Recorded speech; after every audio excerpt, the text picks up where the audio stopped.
ಸ್ವಾಗತ. ನಾನು ಸೌಜನ್ಯ ಕೀರ್ತಿ. ಅವರಿಬ್ರು ಸಂಬಂಧದಲ್ಲಿ ಮಾವ ಸೊಸೆ ಆಗಬೇಕಾದವರು. ಅದೇ ಸಲುಗೆ ಅವರಿಬ್ಬರ ಸಮ್ಮಿಲನಕ್ಕೂ ಕಾರಣವಾಗುತ್ತೆ. ಅವರಿಬ್ಬರ ಪ್ರೀತಿಗೆ ಈಗ ಆಕೆ ತುಂಬು ಗರ್ಭಿಣಿಯಾಗಿದ್ದಾಳೆ. ಎಲ್ಲ ಆದ್ಮೇಲೆ ಈಗ ಅವನು ಅದಕ್ಕೆ ಕಾರಣ ನಾನಲ್ಲ ಅಂತ ಹೇಳ್ತಿದ್ದಾನೆ. ಹಾಗಾದ್ರೆ ಅವಳ ಕಣ್ಣೀರಿಗೆ ಬೆಲೆ ಸಿಗುತ್ತಾ?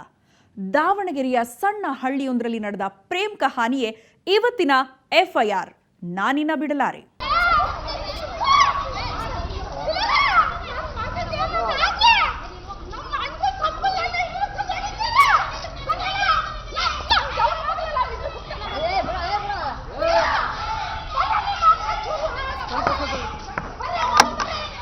ಇಲ್ಲಿ ಕಿತ್ತಾಡ್ತಾ ಇದ್ದಾರಲ್ಲ, ಇವರು ಒಂದೇ ರಕ್ತ ಸಂಬಂಧಿಗಳು. ದಾವಣಗೆರೆಯ ಸರ್ಕಾರಿ ಆಸ್ಪತ್ರೆಯಲ್ಲಿ ಮೊನ್ನೆ ಇಂಥದ್ದೊಂದು ಹೈ ಡ್ರಾಮಾ ಕ್ರಿಯೇಟ್ ಆಗಿತ್ತು. ಇವರು ಹೀಗೆ ಕಿತ್ತಾಡೋದಕ್ಕೆ ಕಾರಣವಾಗಿದ್ದು ಅದೊಂದು ಲವ್ ಸ್ಟೋರಿ.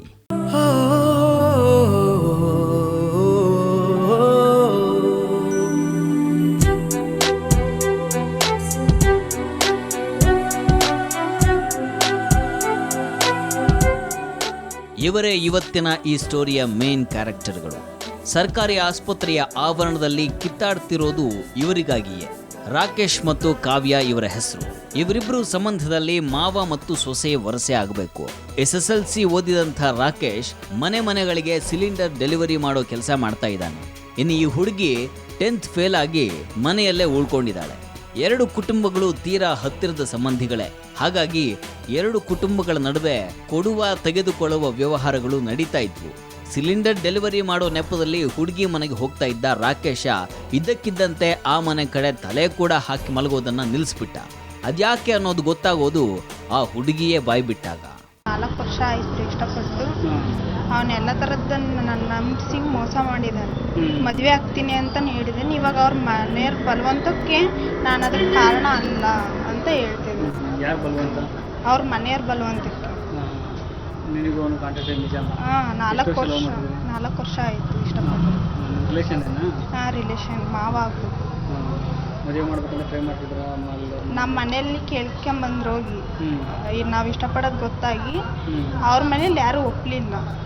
ಅವನಿಲ್ಲ ನಾನು ಹಾಗೆ ಆಗ್ತೀನಿ ಮದ್ವೆ ನಿನ್ನ ಅಂತ ಮೋಸ ಮಾಡಿದ್ರು. ಹೌದು, ಕಾವ್ಯ ಈಗ ಪ್ರೆಗ್ನೆಂಟ್ ಆಗಿದ್ದಾಳಂತೆ. ಅದಕ್ಕೆ ಕಾರಣ ಇದೇ ರಾಕೇಶ್ ಅಂತೆ.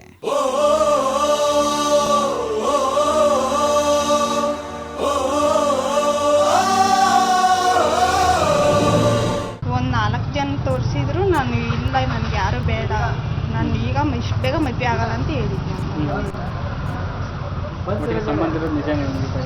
ಸಂಬಂಧಿರೋದು ನಿಜ.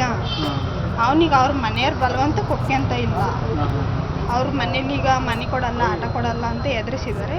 ಅವನಿಗೆ ಅದಕ್ಕೆ ಇಲ್ಲ, ನಾನು ಆಕಿನ ಮುಟ್ಟೆ ಇಲ್ಲ ಅಂತ ಹೇಳ್ತಿದ್ದೆ. ನೀನು ಒಪ್ಕೋಬೇಕಿತ್ತು ಜಂದಿದ್ರಿಗೆ ಅಂತ ಅಂದಕ್ಕೆ ನಮ್ಮ ಮನೆಯವರೆಲ್ಲ ಹಿಂಗೆ ಎದುರಿಸಿದ್ರು ನನಗೆ. ಅದಕ್ಕೆ ನಾನು ಅವ್ರಿದ್ರಿಗೆ ಏನು ಹೇಳೋಕ್ಕಾಗಲಿಲ್ಲ ಅಂತ ನಕ್ಕಂತ ಕೂತ್ಕೊಂಡು ಎಲ್ಲರೂ ಇನ್ನು ಇದ್ದಂಗೆ ಹೋದಂಗೆ ಬರಲೇ ಇಲ್ಲ. ಸಂಬಂಧಿಗಳ ನಿಜ ಬಣ್ಣ ಆರಂಭವಾಗೋದು ಇವಾಗಲೇ.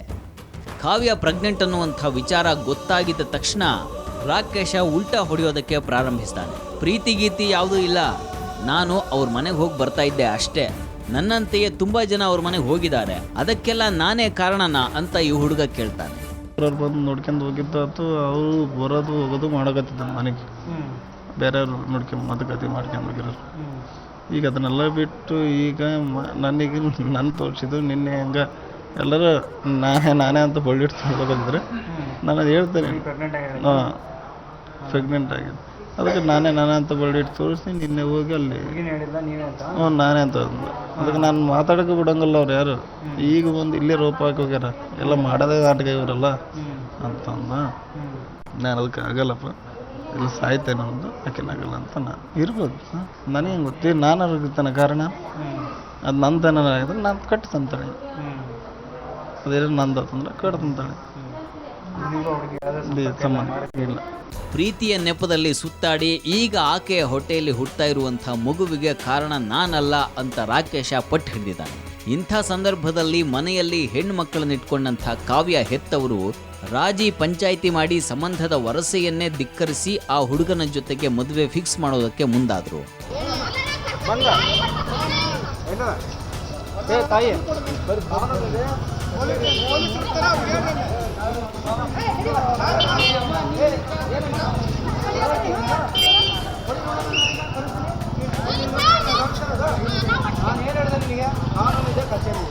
ರಾಜಿ ಪಂಚಾಯಿತಿ ಯಾವಾಗ ಪ್ರಾರಂಭವಾಯಿತೋ ಆಗ ಸಂಬಂಧಿಗಳ ಸರಮಾಲೆಯನ್ನೇ ಕಿತ್ತೊಗೆಯುವಂಥ ಮಾತುಗಳು ಕೇಳಿಬಂದಿವೆ.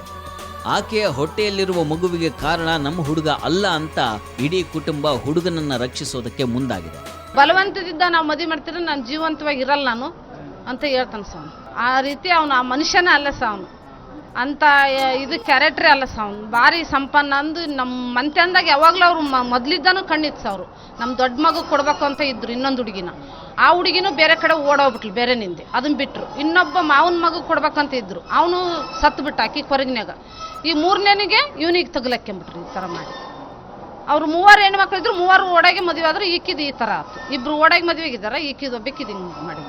ತೀರಾ ಹತ್ತಿರದ ಸಂಬಂಧವಾದ ಈ ಎರಡು ಕುಟುಂಬಗಳು ಈಗ ಬೀದಿಯಲ್ಲಿ ನಿಂತು ಜಗಳಕ್ಕಿಳಿದಿವೆ. ಯಾರೋ ಮಾಡಿದ ತಪ್ಪಿಗೆ ತನ್ನ ಮಗ ಶಿಕ್ಷೆ ಯಾಕೆ ಅನುಭವಿಸಬೇಕು, ಅದಕ್ಕಿಂತ ಆತ ಸಾಯೋದೇ ವಾಸಿ ಅನ್ನುವ ಈ ಕುಟುಂಬದಲ್ಲಿ ಇದೀಗ ಯಾವುದೇ ಕಾರಣಕ್ಕೂ ಆ ನಡತೆಗೆಟ್ಟ ಹೆಣ್ಣು ನಮಗೆ ಬೇಡ ಅಂತ ಹೇಳ್ತಾ ಇದ್ದಾರೆ.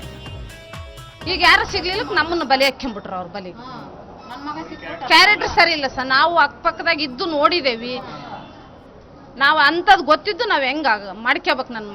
ನನ್ನ ಮಗನ ಜೀವಮಾನ ಹಾಳಾದ್ರೂ ಅಷ್ಟೇ ಅವ್ರ ಮಗಳು ಜೀವನ ಉಳಿಬೇಕಂತ ಆಕಿಗೆ.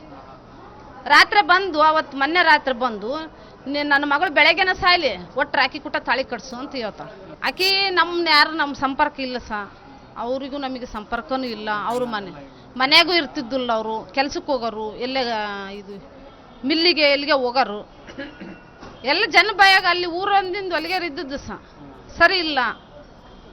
ಆದ್ರೆ ಬೇರೆ ಯಾರಾದ್ರೂ ಗೊತ್ತಾಗಲ್ಲ, ಸಂಬಂಧಿಕರು ಸರಿ ಇಲ್ಲ ಅನ್ನೋದು ಗೊತ್ತು ನಮಗೆ. ಏನು ಮಾಡ್ತೀವಿ ಅಂಥದ್ದು ಕಟ್ಕೊಂಡು ನಾವು ಹೆಂಗೆ ಜೀವನ ಮಾಡಕ್ಕೆ ಸರ್? ಅವರು ತಾಯಿಗಳಾದವ್ರು 18 ವರ್ಷದ ತನಕ ಅವ್ರ ಹತ್ರ ಇಟ್ಕೊಂತಾರ. 18 ವರ್ಷದ ತನಕ ಅವ್ರ ಮಗಳಾಗಿರ್ತಾಳೆ. 18 ವರ್ಷದ ಮೇಲ್ಪಟ್ಟು ಕೊಟ್ಟಿರ್ತಾರಲ್ಲ ಅವ್ರ ಮನೆ ಹೊಸ್ತಾಗಿರ್ತದೆ. ನಮ್ಮ ಮನೆ ಜೀವನ ಮಾಡಕ್ಕೆ ಬರೋ ಹೆಂಗಿರ್ಬೇಕು ಅನ್ನೋದು ನಮಗೆ, ಅದು ನಮ್ಮ ಮಗಳಾಗಿರ್ತದೆ ಮನೆ ಬಂದಿಂದೆ. ಈಗ ಅಂಥದ್ದು ನಡ್ತಿಗಟ್ಟದ್ದು ನಾನು ಹೆಂಗೆ ಮಾಡ್ಕೋಬೇಕು ಸರ್? ಪ್ರೆಗ್ನೆಂಟ್ ಆಗಿರೋ ಹೆಣ್ಣನ್ನ ನಾನು ಹೇಗೆ ನನ್ನ ಮಗನಿಗೆ ಮದುವೆ ಮಾಡಿಕೊಳ್ಳಿ ಅನ್ನುವಂಥ ಈ ತಾಯಿಯ ಮಾತಲ್ಲಿ ಅರ್ಥ ಇದೆ. ಆದರೆ ಮತ್ತೊಂದು ಹೆಣ್ಣಿನ ಬಾಳಲ್ಲಿ ಆಟವಾಡಿದಂಥ ನಿಮ್ಮ ಮಗನನ್ನ ಏನು ಮಾಡಬೇಕು? ಈ ಪ್ರಶ್ನೆಗೆ ಆಕೆ ಬಳಿ ಉತ್ತರ ಇಲ್ಲ. ವಾದ ವಿವಾದಗಳು, ರಾದ್ಧಾಂತಗಳು, ಹೊಡೆದಾಟಗಳು ಎರಡೂ ಕುಟುಂಬಗಳ ನಡುವೆ ನಡೆದು ಹೋಗ್ತಾ ಇವೆ. ವಿಷಯ ಪೊಲೀಸರ ಗಮನಕ್ಕೂ ಬರುತ್ತೆ. ಆಗ ಭಯ ಬೀಳೋ ಹುಡುಗ ಮದುವೆಗೆ ರೆಡಿ ಅಂತ ಹೇಳ್ತಾನೆ. ರಾಕೇಶನ ಕುಟುಂಬಕ್ಕೆ ಒಪ್ಪಿಗೆ ಇಲ್ಲದೆ ಇದ್ರೂ ದೇವಸ್ಥಾನವೊಂದರಲ್ಲಿ ಮದುವೆ ನಡೆದು ಹೋಗುತ್ತೆ.